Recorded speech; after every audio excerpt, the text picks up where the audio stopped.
Everyone. Today we are going to discuss some of the important terms that will appear for our UGC NET Commerce and Management. So today we are going to discuss few terms related to finance subject. So first term is that capital structure. Capital structure is the debt equity mix and it is the combination of equity shares, preference shares and debentures. So capital structure அப்படின்றது என்னென்னா ஒரு கம்பெனியோட டெப்ட் equity மிக்ஸை தான் நம்ம வந்து capital ஸ்ட்ரக்சர்னு சொல்கிறோம். அதாவது ஒரு கம்பெனி வந்து ஃபினான்ஸ் வேணும் அப்படின்னா ஸோ இன்டர்னலாக ஃபண்ட்ஸ் ரேஸ் பண்ண முடியாத சுச்சுவேஷனில் அவங்க என்ன பண்ணுறாங்க அப்படின்னா வந்து எக்ஸ்டர்னல் அதாவது பப்ளிக் கிட்ட போயிட்டு வந்து ஃபண்டை மொபிலைஸ் பண்ணுறாங்க. ஸோ அப்படி மொபிலைஸ் பண்ணும்போது கம்பெனி இஷ்யூ பண்ணக்கூடிய அந்த equity shares, preference shares and debentures அந்த காம்பினேஷனை தான் கேபிட்டல் ஸ்ட்ரக்சர்னு நம்ம சொல்கிறோம். ஸோ அப்படி பார்க்கும்போது ஒரு கம்பெனியில் டெப்ட் ஈக்விட்டி மிக்ஸு வந்து 60:40 இருக்கும், இல்லை 70:30, டிபெண்ட்ஸ் அப்பான் தி கம்பெனியோட டிஸ்கிரிப்ஷனை பொறுத்து இருக்குது. ஸோ எந்த அளவுக்கு அவங்களோட வேல்யூ ஆஃப் தி ஃபர்மை இன்க்ரீஸ் பண்ணி எந்த அளவுக்கு அவங்களோட காஸ்ட் ஆஃப் கேபிட்டல் மினிமைஸ் பண்ணுதோ அதை தங்களோட ஆப்டிமம் கேபிட்டல் ஸ்ட்ரக்சராக கம்பெனி வந்து எடுத்துப்பாங்க. ஸோ நெக்ஸ்ட்டு பார்க்கக்கூடிய டேர்ம் என்னென்னு பார்த்திங்கன்னா cost of capital. So cost of capital அப்படின்னா என்னென்னா the minimum required rate of return expected by an investor and which has to be incurred by the firm for obtaining and utilising the source of fund. So ஒரு கம்பெனியில் வந்து இன்டர்னலாக fund race பண்ண முடியாத போது வெளியில் வந்து பப்ளிக் கிட்டேருந்து ஃபண்ட்ஸை mobilise பண்ணுறாங்கன்னா அப்போ அவங்களுக்கு திருப்பி நம்ம வந்து ரிட்டர்னுன்னு ஒன்று பே பண்ணணும். அந்த ரிட்டர்னை தான் நம்ம என்ன சொல்கிறோன்னா காஸ்ட் ஆஃப் கேபிட்டல். இப்போ டேக் ஃபார் எக்ஸாம்பிள், இப்போ equity shares, preference shares, debentures மூலமாக நம்ம ஃபண்டை ரேஸ் பண்ணுறோன்னா அந்த டிபெஞ்சர் ஹோல்டர்ஸ்க்கு நம்ம திருப்பி வந்து இன்ட்ரெஸ்ட் பே பண்ணுற மாதிரி இருக்கும்.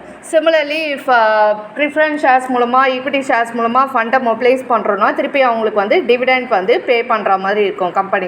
அதை தான் நம்ம வந்து காஸ்ட் ஆஃப் கேபிட்டல்னு சொல்கிறோம். அது வந்து இன்வெஸ்டர்ஸ் பாயிண்ட் ஆஃப் வியூலேருந்து ரிட்டர்ன் சொல்கிறோம். அதே வந்து கம்பெனி பாயிண்ட் ஆஃப் வியூலேருந்து பார்க்கும்போது அந்த சோர்ஸ் ஆஃப் ஃபினான்ஸை நம்ம யூட்டிலைஸ் பண்ணுறதுனால காஸ்ட் ஆஃப் கேபிட்டல்னு சொல்கிறோம். ஓகேங்களா? அடுத்து டேர்ம் பார்த்திங்கன்னா capital budgeting. So capital budgeting அப்படின்னா என்னென்னு பார்க்கும்போது ஒரு கம்பெனியோட இன்வெஸ்ட்மெண்ட் டிசிஷன்ஸை தான் நம்ம வந்து கேபிட்டல் பட்ஜெட்டிங் சொல்கிறோம். The investment decisions of the ஃபர்மை தான் வந்து கேபிட்டல் பட்ஜெட்டிங்கை சொல்கிறோம்.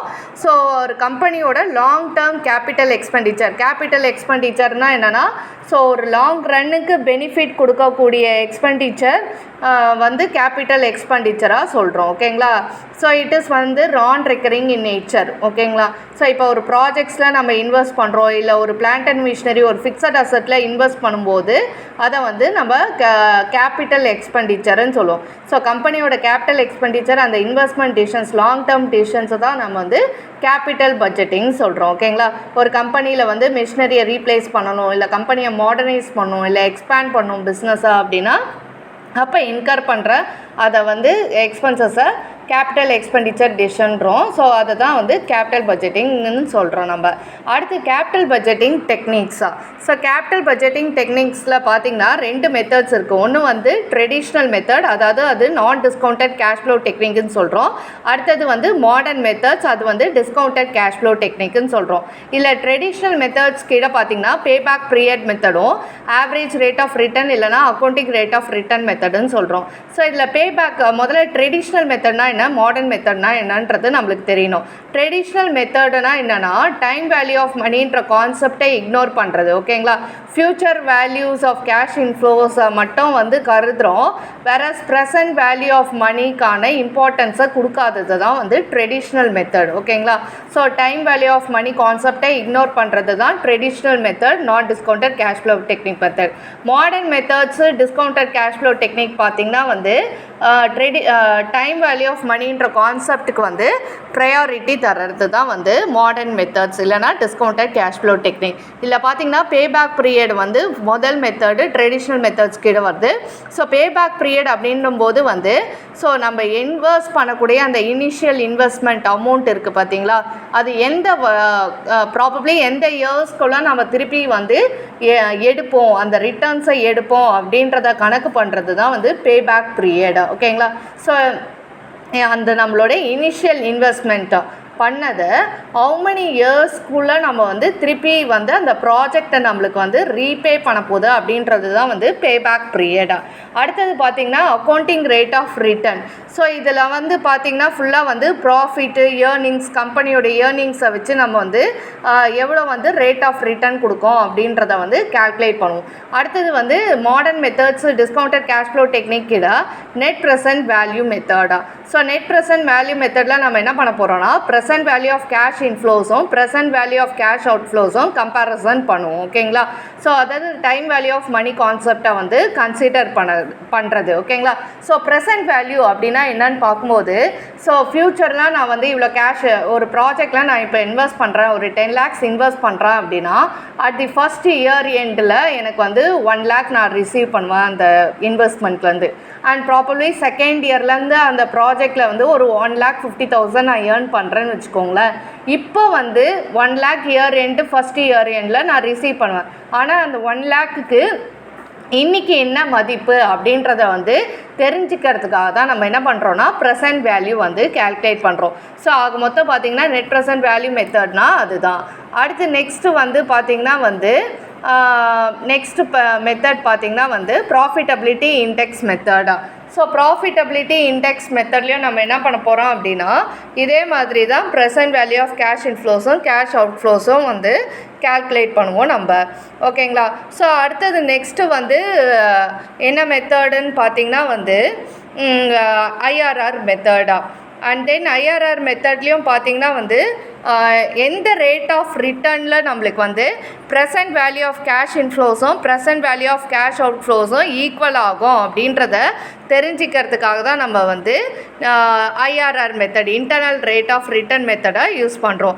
IRR it is at what rate of return நம்மளோட ப்ரெசன்ட் வேல்யூ ஆஃப் கேஷ் இன்ஃப்ளோஸும் ப்ரெசன்ட் வேல்யூ ஆஃப் கேஷ் அவுட்ஃப்ளோஸும் ஈக்குவல் ஆகும்.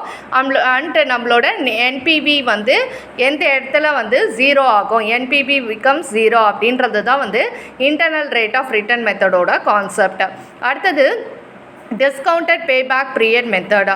ஸோ பேபேக் பீரியட் மெத்தடில் ஃப்யூச்சர் கேஷ் இன்ஃப்ளோஸை வச்சு தான் நம்ம வந்து எல்லாமே கால்குலேட் பண்ணுறோம். ஓகேங்களா? ஸோ ப்ரெசன்ட் வேல்யூக்கு அதை வந்து நம்ம வந்து மாற்றுறது இல்லை.